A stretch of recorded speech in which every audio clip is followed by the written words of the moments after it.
Welcome, everyone, to another episode of the Creative Mountain Mama podcast. I am joined by Evgenia today. She can be found at Nourished Motherhood, and she talks about maintaining a healthy lifestyle, not getting burnt out while homeschooling, and nutrition. Thank you for joining me, Evgenia. Thank you. Thank you for having me. Can you tell me a little bit about your mission? Oh, yes, of course. My mission is to provide education and guidance for homeschooling moms. And sometimes it's not necessarily homeschooling moms, but regular moms, which their kids are in school, to basically feel nourished in their lifestyle. To feel great, to be able to keep up with their kids, to run after their kids and be able to catch them, to play active games. And we do it through movement, through working out, through great nutrition, and through habits. Beautiful mission. She shares a lot of what she does at .nourish.motherhood on social media. And I understand this is your business. Can you tell me a little bit about your background? Yes, my background is very interesting because I was a competitive athlete in Russia. I was not nourished myself at all. And then I moved to Canada. I was still working out, doing crazy things, thinking only about how my body looks. But deep inside, I never felt really happy. And then my son was born, and the birth of him brought up all the things from the inside out. And I did not feel happy. I did not feel good about my motherhood, my own journey, my fitness, my wife journey, my family. And then I thought, well, wait a minute, how is it possible that I am working out, I'm eating pretty healthy? That's what I thought at this time, right? And I still cannot kind of find this balance in between mental and physical health. I would gain a little bit, then I would look in the mirror and I will be like, oh, you just have to work out more. And that's how my personal journey started. I realized that fitness is not just an answer. Just the fitness is not the answer, right? It's great to work out. It's great to lift, but it's not the only thing I have to cover in order to be healthy. And then I started to read, I started to educate myself more. I've had 2 master's degrees in journalism and physical education in Russia. Then I went to Canada. I had college diploma here as a fitness professional. But all of this was not enough for me to kind of figure out what's happening to my own health. And then I started to research, I started to dig deeper into mental health, into physical health, into habits. And then I realized that actually there are so many great things which I was not doing, but they're also very simple things and I could totally implement them. And then I started implementing them.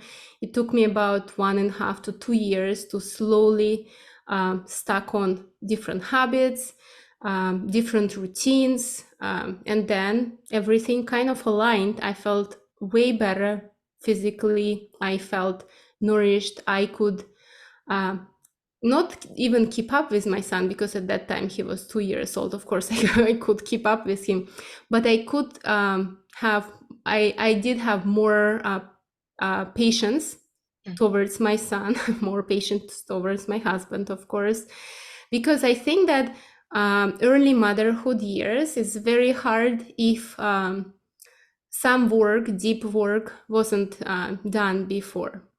And definitely it wasn't my case. And then I realized that probably I could help women to do so. And at the same time, pandemic happened and we were all locked down at home. And I thought, well, maybe I will start some Instagram account. And I had my personal account, but it wasn't really any educational stuff there.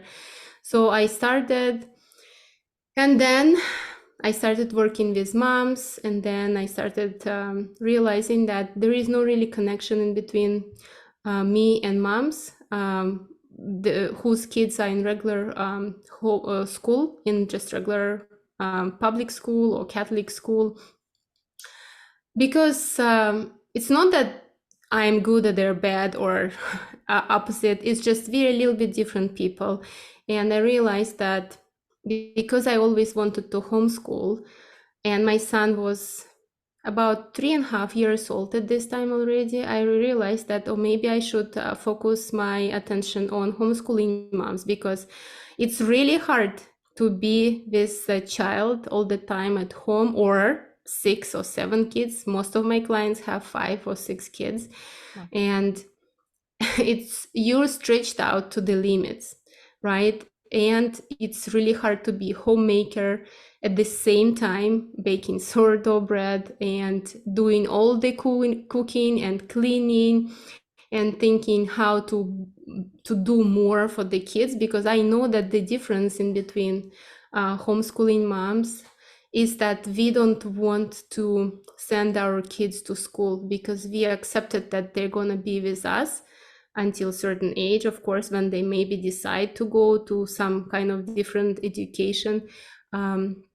institution. But while they're with us, we have to make sure that we are nourishing ourselves in order to show up for them better, because it's really, really hard to manage the house, to manage the kids, to be the support your husband needs when you don't feel great, or at least good, okay, or feel okay, at least feel okay, right? And when you feel great, or you feel good, or at least you don't feel really bad, it's so much easier to show up for our loved ones. It's so much easier to have more patience. It's so much easier to treat everyone with respect and manage kids fights, right?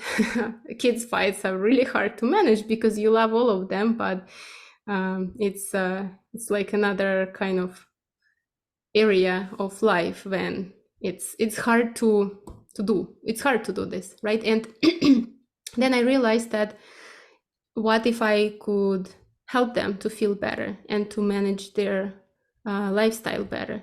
And that's what I did, and it worked so well just because the connection was there already, and I could understand what it is to be a homeschool mom, because at that time I was already starting homeschooling.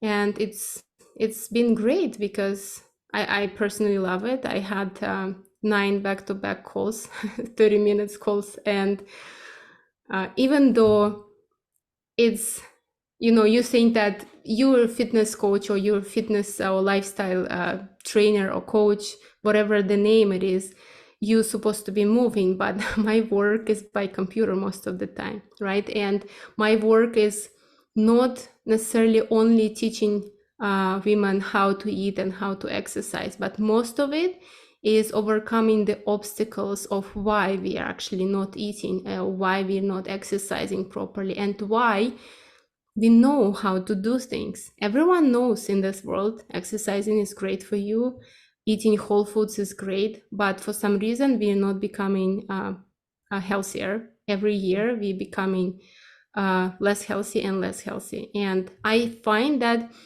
mental obstacles, like not having time, or not believing that it's possible, or just sometimes overwhelmed and burnout feelings, that is the most what is preventing us from doing things which we know that we need to do. So my work is mostly about talking about why is it happening and how we can make it work. And what I find is uniting us as moms is that everyone wants to be perfect. And unfortunately, I have to let everyone know that perfectionism does not exist. We are not meant to be perfect. We are humans. The only one who is perfect, he lives there, right? And his name is the Lord. So we cannot be perfect, but we can aim to be better every single day and to align our life with or our goals with our actions. And that's what my business is about. If I were a stressed out mom, let's say I have 5 kids, which I don't, but could you walk me through what that session might look like? Well, it always depends on what what you will come to the session with. What would you have in your mind? For example, today I had a client. She has 3 kids, and she is feeling very overwhelmed because she's battling some health issues not related to her fitness, right? And then I ask her, like, let me know what is the stress in your life, because we need to figure out how to reduce the stress, because all the inflammation in the body and everything else is related to stress. And of course, it's related to many other things, but we already exercising, we already eating pretty healthy. And I asked her to send me her weekly routine with her kids, what she's doing. And then when she sent me that list, I was like, okay, I will just recommend you as your friend, not even as your coach or anything, to look at this and make sure that you reduce all the activities at least twice, because it's 3 kids, different ages, and she runs with all of them to about 4 or 5 different activities per week, and they're different times because it's different groups because of the age. And I looked at one day, and she's basically running in between some soccer, gymnastics, some ninja karate, the whole day from 11 to 7 p.m. And then she's a singer, and she um, creates music for church.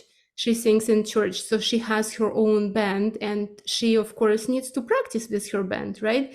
And then she goes there, and I understand that this is of course her kind of nourishing activity when she can recharge her battery and be slightly for some time away from her kids for 1 hour, which is great, I think, especially in this case. But I said, look, you're just running from one spot to another and you have no rest. Of course you will be overwhelmed. And what I found myself on my personal experience is that when I am running with my son in between different experiences or different classes, I am stressed and he is stressed, because for kids, especially kids who are younger than 8 or 7 or 6 years old, it's very stressful to do millions of things a day, because they thrive on calm and peaceful routine. They cannot really run from one to another activity. And what it creates, all the stress in the family, just not in the mom, but in the family. And we talked today that I recommended to decrease this. She said that she sees this now because I asked her to write this routine down. She sees it now when it's on the paper that it's way too much. And she said she's going to decrease it, cancel at least 2. That's not related to fitness or healthy eating, Sure. right? But that's what that's what we discussed, because that's what she particularly needed today.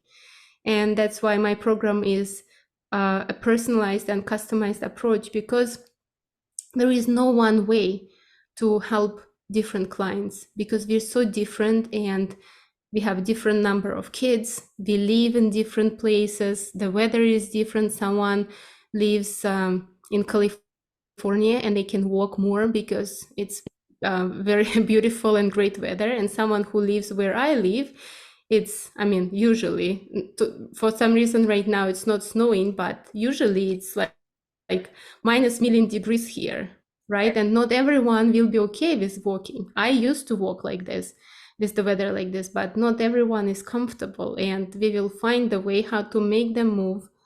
And that's why everyone needs different approach. There is no one or one way to help everyone. It sounds like I might be able to come to you with goals, right? And you'll give a Mm-hmm. path to achieve that goal, but it'll be Oh, different for yes. each person. Yes, 100%. Yes. And in my program, we try to lean towards the word focus rather than goals, because I find that the word goals, it's stressful. It's the stressful word because we have so many things already to focus on, and when we say goals, when they don't achieve something, they just very discouraged. But focus is a little bit less stressing word, because when we focus on something, it doesn't mean that we have to reach it. It means that we're walking towards it. But when it's the word goal, it's kind of like, oh, I didn't reach my goal. That's it. I'm a loser. I hear it all the time, this word. And then I have to address the problem with negative self-talk, right? Mhm. And then it's not about fitness again. On all over, coach. So I know you talk a lot about homeschooling and fatigue specifically, but you also Mhm. did your pre and postnatal training. What was your takeaway from that training? Well, my takeaway is that once you're postpartum, you're always postpartum, and Mhm. you not necessarily will have to do Kegels or different things for the rest of your life, but you need to have some routine which will work particularly for you to work on your pelvic floor, because we all have different deliveries. Someone delivered normal way. I mean, there is no really normal or not normal way, but someone delivered vaginally and someone delivered through C-section. Someone had twins and someone had just one child, and 6 kids, 6 pregnancies, and 2 pregnancies would make the body not only look different from the outside, but from the inside, right?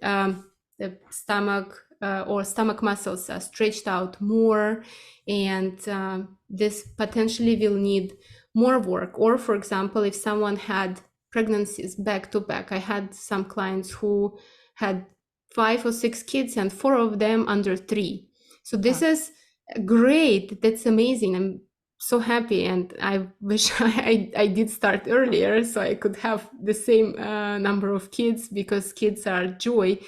But on the body, it's pretty hard, because the female's body takes time to heal, and when we don't give the body this time, the next pregnancy will have will affect the body and stress the body a little bit more, right? It doesn't mean that it's bad and it's impossible to fix or to help. It just means it needs more work, because fascia and muscles, when they stretched out, they will be healing a little bit differently than when it's healed and then the pregnancy happened.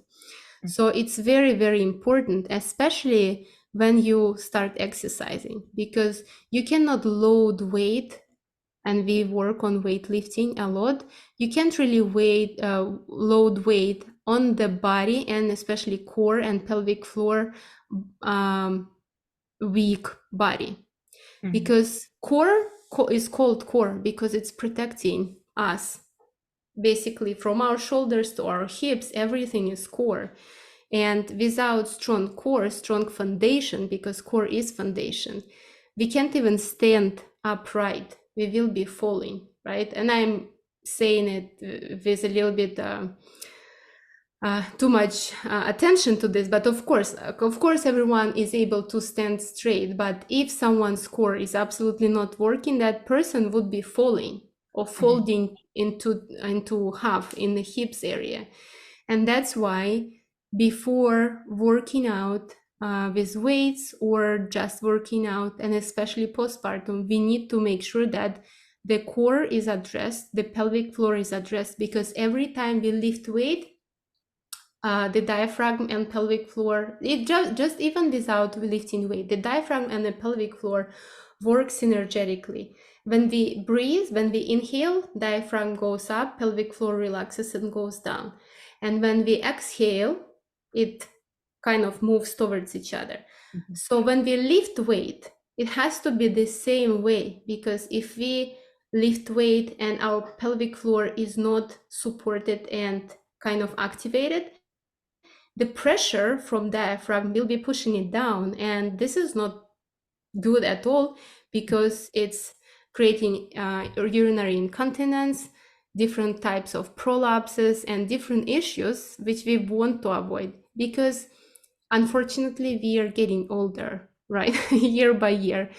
But what it means that we have to take better care of our body, so when we are older we don't have things like prolapse, for example, because we took care of this prior to Mm.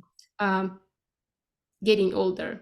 And because when we're getting older, our hormones are working differently, so the prolapse is kind of, it could happen even if we work before we're aging, or before we're getting like to 70 or 80, just because the muscles are not that strong anymore. And this is absolutely normal. We are losing the muscle mass, the bone mass, especially women, year after year. We are getting weaker year after year, but it doesn't mean that we should not work on these things to maybe lose just 10% of our strength rather than 50%.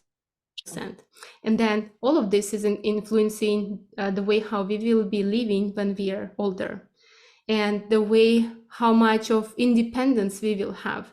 I want to live my life very long as I am capable of staying independent, and also capable to help my kids and grandkids, hopefully, with even babysitting. And babysitting babies is not that simple, especially when they're 2 or 3. When they want to run, I want to go to hikes with my kids, with my grandkids and kids, of course. I want to do all the things up to my last day. And hopefully that's what I will do. And that's what I want women to understand, that yes, we can't avoid everything, and whatever will happen will happen. However, we can try to prevent, and we can try to help our bodies to handle it a little bit better, step by step. And that's when I teach my clients to stop focusing on being perfect, because when they're focusing on being perfect, eventually if one workout doesn't happen, then they think,